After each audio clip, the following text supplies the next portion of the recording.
Bonjour, mon nom est Daniel Genet. J'ai la grande chance aujourd'hui d'être à l'événement, au lancement de l'agrandissement du Gym X à Saint-Jérôme. J'ai Guillaume le Métis-Vierge avec moi. Bienvenue, Guillaume. Salut, merci beaucoup.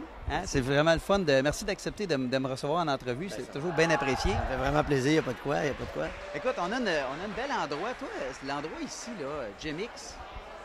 Pourquoi Gym X? Pourquoi tu t'entraînes ici, toi?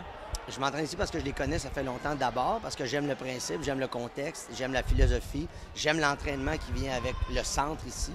Et pour moi, c'est très complet comme entraînement. Quand j'ai besoin de bouger, je viens me défouler ici, je peux amener mes enfants. Hein, c'est pas partout, tu peux amener tes enfants quand tu t'entraînes toi-même. Je sens que je me dépasse, je sens que j'apprends encore des choses ici. Puis c'est ça qui est important aussi, c'est de pas avoir l'impression que tu plafonnes. Et parce que je trouve qu'ils ont vraiment une mentalité extrêmement positive auprès de tous ceux qui viennent s'entraîner ici. Je trouve ça brillant, leurs installations et leur philosophie. Oui, c'est ce qu'on a vu tout à l'heure. On avait la conférence de presse. Ils ont parlé vraiment d'où ça venait. Oui. Écoute, fait que là, c'est ça. Fait que toi, tu t'entraînes ici, mais tu pourrais t'entraîner partout. Et comme tu dis, tu peux amener ta famille. Parce que toi, ta famille, tu as 3 enfants. Oui. Tu as une conjointe, puis en plus, ben, tu es occupé, tu fais plein de tournages, tu fais plein d'affaires. Exactement. Fait que tu essayes de regrouper, tout le monde à la même place en même temps, c'est bon? Ben oui, entre autres, c'est ça. Je peux venir avec ma gang. Puis mes enfants qui sont âgés de 3, 4 et 14, ben ils sont capables de découvrir des nouvelles choses, de voir leur habileté. J'ai un petit grimpeux, moi. Mon 4 ans, Manoé, là, il est grimpeux, il aime ça. Miro, le plus jeune aussi, ils se suivent, tu sais, parce que qu'est-ce que tu veux pas, ça influence. Puis ma grande Charlie, écoute, elle est capable de tout faire ici. Elle est vraiment formidable à voir aller. Alors, il y a mes nièces qui s'entraînent ici également. Moi, je trouve que c'est un endroit qui permet justement aux parents de pouvoir s'entraîner eux-mêmes. On a vu beaucoup de témoignages de familles qui viennent ensemble. Je trouve ça beau. C'est rare les endroits où tu peux t'entraîner, bouger, apprendre, évoluer en famille. C'est la place. Oui, bien c'est ça, c'est vraiment le fun. Puis au fond, l'adrénaline, là, tu sais, quand tu es là-dedans, je suppose que tu sautes d'une place à l'autre. Toi, tu es un gars d'adrénaline. On ne peut pas parler de toi sans parler d'adrénaline, tu sais. Effectivement, Le parachutisme, il y a pas quelque chose, ton école de parachutisme, le voltige. Oui. Mais tu as plein de choses, toi. Fait ici, ça retouche-tu un peu? Ça coupe-tu un petit peu? Ça touche à l'adrénaline ici parce que tu réussis ou tu essaies des choses qui, des fois, vont te faire peur. Il y a des structures qui sont montées à une vingtaine de pieds dans les airs. Ouais, c'est ça. Quand tu es rendu à 20 pieds, ça fatigue, là, ça te donne un challenge différent. Et c'est que ça te montre que tu n'as pas besoin, justement, de faire juste des sports extrêmes ou des sports très coûteux pour pouvoir te donner cette sensation-là. Juste en entraînement ici, des fois, d'agripper une prise à l'autre sans être habitué. Puis quand c'est la première fois que tu le fais, là, tu viens que tu as la chienne. Tu sais pas comment le faire, tu sais pas comment passer à travers cette petite étape-là que ton prof va te montrer. Ça vient rechercher l'espèce de côté nervosité puis stress. Puis ça fait tout le temps du bien parce que quand tu le réussis, ça veut dire que tu t'es dépassé toi-même. Quand tu te dépasses, tu évolues. Si tu évolues, tu es en business. Oui, ça veut toi, le dépassement de toi. Ouais. Tu as fait ça tout le temps. Tu sais, je regarde, tu as fait des sauts en parachute, 36 sauts d'une journée en 2010. Oui, exactement. Tu as fait ça, toi. Ben écoute, c'est parce que tu veux toujours aller plus loin. Ouais. Ça vient d'où, cette philosophie-là? T'as pas tu sais, c'est quoi qui t'a amené à avoir cette philosophie-là? Je dirais que c'est la peur de stagner. Ça veut dire que moi, ma mère, mon père m'ont toujours appris que dans la vie, si tu n'avances pas, tu recules. Fait qu'il faut pas que tu fasses du surplace. Il faut que tu évolues autant mentalement que physiquement. Il faut que tu avances. Il faut qu'il y ait une évolution constante. Parce que sinon, on va retourner dans les cavernes, tu comprends? L'homme a besoin d'évoluer, puis il n'évolue pas toujours de la bonne façon. Ça peut être un piège aussi. Moi, j'essaie de faire que l'évolution que j'essaie d'avoir ne soit pas un piège, soit une évolution saine, intelligente, brillante, sensée, réfléchie. Et de faire ce genre d'entraînement-là, ça comble une de ces besoins-là que j'ai, parce que j'ai l'impression que je stagne pas, que je continue à évoluer. J'ai fait beaucoup de gymnastique, j'ai fait 15 ans de gymnastique. Puis ici, ça me fait découvrir des nouveaux mouvements. Il y a des kids beaucoup plus jeunes que moi qui m'apprennent des nouvelles passes, des nouvelles façons de grimper. Ça me fait du bien, ça me garde en forme. Puis j'ai un bel exemple, mon prof de gymnastique qui m'a enseigné la gymnastique pendant plusieurs années alors que j'étais plus jeune. Il s'entraîne ici, lui aussi. Lui aussi, il découvre une nouvelle façon de faire. Fait que c'est inspirant. Fait que c'est bien, ça.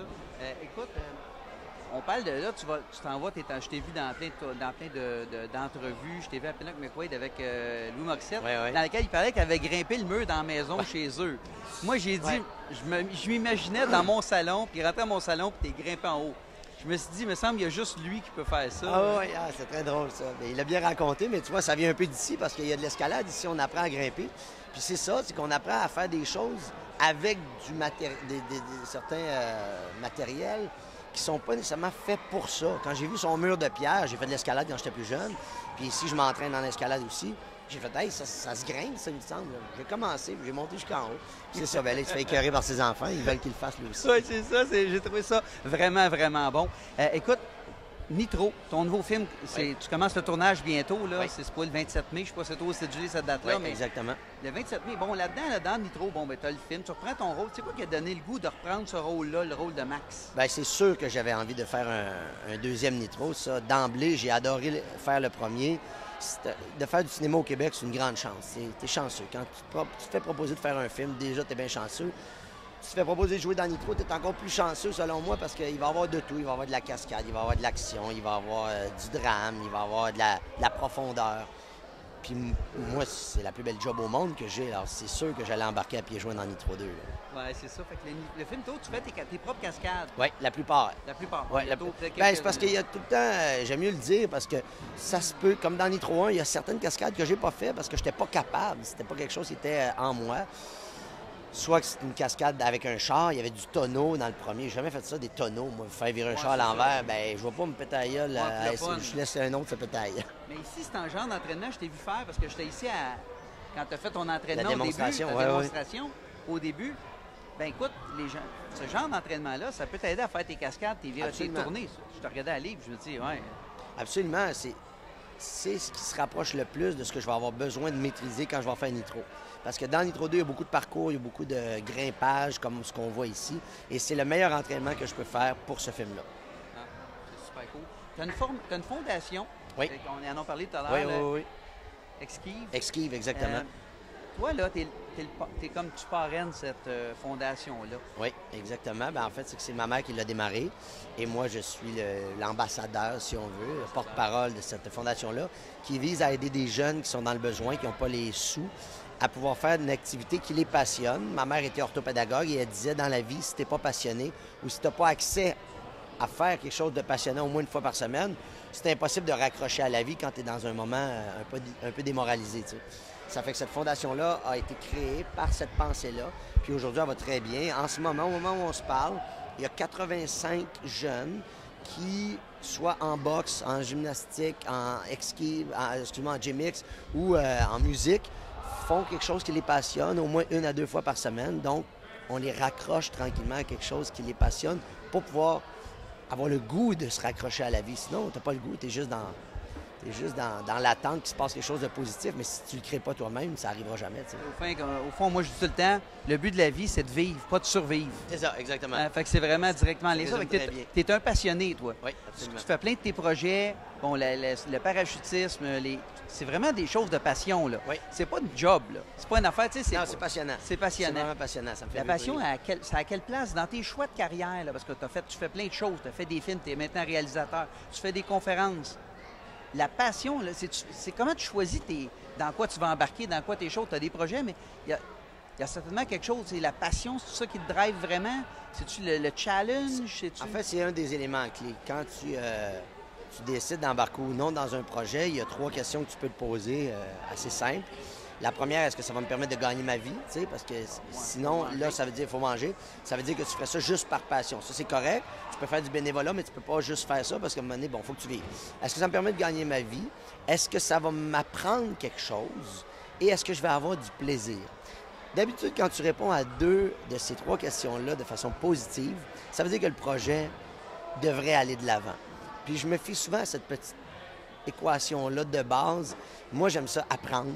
J'aime ça gagner ma vie, j'aime ça apprendre, j'aime ça avoir du fun.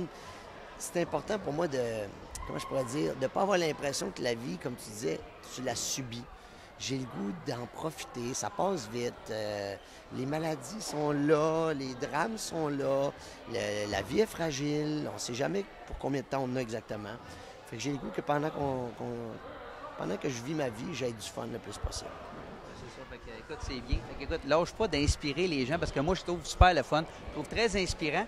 Puis le message que tu viens de dire, c'est un peu un message qu'on peut appliquer dans la vie de tous les jours. C'est pas une théorie scientifique. C'est quelque chose qu'on peut appliquer sur le plancher des vaches, comme on dit. Tu peux passer dans l'action. Puis tu es beaucoup dans l'action, toi. Puis tu te tiens en forme. Tu es super occupé. Fait que les gens qui disent qu'ils sont pas capables, parce qu'ils n'ont pas le temps, ils n'ont pas ci, on va dire, regarde. Il faut juste le faire. Il faut le mettre dans notre horaire. Exactement. Il faut le mettre en priorité. En fait, il faut le décider. À partir du moment où tu as décidé puis tu passes à l'action, d'habitude, tout s'enclenche. Puis ce qui aide aussi, c'est que, comme tu as dit au début, ici, toi, tu amènes ta famille. Puis si on peut faire des exercices qu'on amène la famille en même temps, bien, on peut être avec notre famille puis faire de l'exercice, fait que bouger en même temps. Fait que c'est le meilleur des mondes. Fait que je te remercie énormément de ton temps. Ça fait plaisir. C'est vraiment très, très, très apprécié. On va faire des bons points à faire. Puis il y a des choses que je vais regarder ça de la façon que tu évalues ça, toi aussi. Là. Okay. C'est super cool. OK, tu vois, c'était un bon truc qui marche pas. Bon, merci beaucoup, Guillaume. Merci. Fait que, merci beaucoup. La fin de l'entrevue. Passez une belle fin de soirée, tout le monde. Merci d'avoir suivi.